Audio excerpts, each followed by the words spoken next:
বিশেষ জাতির কাছে আমার একটা প্রশ্ন।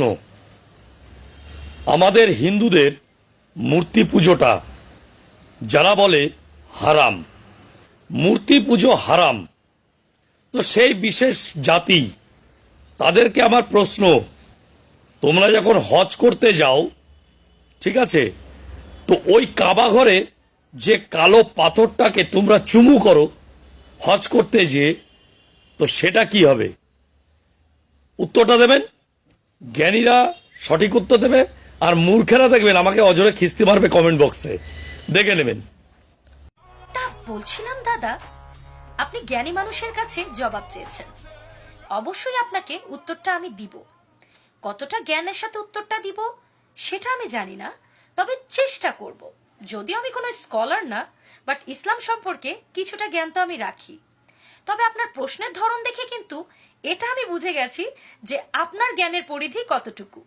কারণ আপনি এ ধরনের প্রশ্ন একটা জাতিকে ছুড়ে দিয়েছেন, যেখানে কিনা সে জাতির হজ, কাবা শরীফ, কালো পাথর সবকিছুই উল্লেখ করলেন, খালি জাতির নামটা উল্লেখ করতে আপনার কষ্ট হয়ে গেল, লজ্জা লাগছে মনে হয়, তাই না? আমি কারেক্ট করে দিচ্ছি, মুসলিম জাতি। মুসলিম জাতি, মুসলিম জাতিকে কোশ্চেনটা আপনি করতে পারেন। সো আমি বলে দিচ্ছি আপনাকে উত্তরটা, অত বাকবিতণ্ডায় না গিয়ে। আপনি জানতে চেয়েছেন, ইসলামে যদি মূর্তি পূজা হারাম হয়ে থাকে, তাহলে আমরা কেন কাবা ঘরে গিয়ে ওই কালো পাথরটাকে চুমু খাই, তাই না?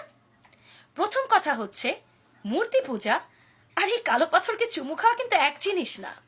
কারণ আপনি বা আপনারা আপনাদের ভগবানের রিপ্রেজেন্টেশন হিসেবে যে মূর্তিটা তৈরি করেন, তার উপাসনা করেন, তার কাছে অনেক কিছু চান, প্রাপ্তি অপ্রাপ্তি, তার কাছে অনেক ধরনের অনেক কিছু করেন। মেইন কথা, তাকে আপনারা উপাস্য হিসেবে মনে করেন, ভগবানের রিপ্রেজেন্টেশন।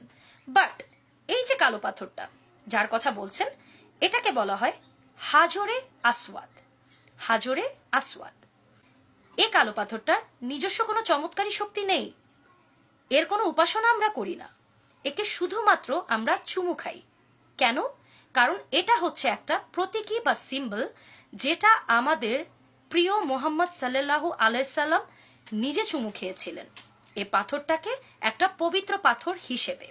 এবং সেটার কারণেই আমরা আমাদের নবীর সুন্নত পালন করতে কাবা ঘরে গেলে অবশ্যই এই পাথরটাকে চুম্বন করে থাকি, উপাস্য হিসেবে নয়। কারণ এই পাথরটাকে আমরা কখনোই কোনো উপাসনার জিনিস মনে করি না। আমাদের উপাস্য খালি একজনই, সেটা হচ্ছে আমাদের আল্লাহ তাআলা। আমরা আমাদের নবীরও কোনো উপাসনা করি না। আরো যদি ক্লিয়ারলি আপনাদেরকে বুঝিয়ে বলি, আমরা বিলিভ করি এ পাথরের নিজস্ব কোনো ক্ষমতা নেই, না সে আমাদের উপকার করতে পারবে, না সে আমাদের কোনো ক্ষতি করতে পারবে। শুধুমাত্র আমাদের নবী সাল্লাল্লাহু আলাইহি সাল্লাম একে চুম্বন করেছেন বলেই এ পাথরটি আমাদের জন্য পবিত্র পাথর, এবং এটাকে আমরা আমাদের নবীর সুন্নত হিসেবে চুম্বন করে থাকি। আমাদের দ্বিতীয় খলিফা হযরত উমর রাদিয়াল্লাহু তাআলা আনহুর একটা ঐতিহাসিক কথা আছে। তিনি বলেছিলেন, আমি জানি তুমি শুধু একটি পাথর মাত্র, না তুমি কারো উপকার করতে পারো, না কারো ক্ষতি।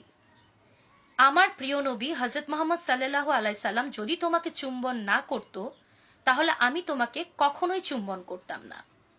এটা থেকেই বোঝা যায় এই পাথরটি শুধুমাত্র একটি সিম্বল, এটা কোনো উপাসনার জিনিস নয়। এটার কোনো উপাসনা বা ইবাদত কোনো কিছুই করি না আমরা শুধুমাত্র ওই আল্লাহ তাআলার ইবাদত করি। আশা করছি আপনার প্রশ্নের জবাবটা আমি সুন্দর মতোই দিতে পেরেছি দাদা। কেন মূর্তি পূজা আমাদের ধর্মে হারাম, কেন আমরা আমাদের ঈশ্বরের কোনো রিপ্রেজেন্টেশন তৈরি করি না এবং তৈরি করে সেটার পুজো করি না, সেটা আপনারা বুঝে গেছেন। সো খুব বেশি করে আর বোঝানোর দরকার নেই। আরো কিছু যদি জানার দরকার থাকে, গুগল তো ওপেন আছেই, গুগলে গিয়ে এখন যা মন চায় তাই টাইপ করতে পারবেন, সেখান থেকে জেনেও নিতে পারবেন। অযথা আমাদের দিকে প্রশ্ন ছোড়ার দরকার কি? আমরা কি আপনাদের দিকে প্রশ্ন ছুড়ি?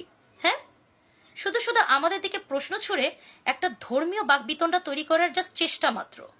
এগুলো আমরা এখন সবই বুঝি। তাই বলছি দাদা, পুজো করেন, আমাদের কালো পাথর নিয়ে আপনাকে চিন্তা করতে হবে না। টাটা।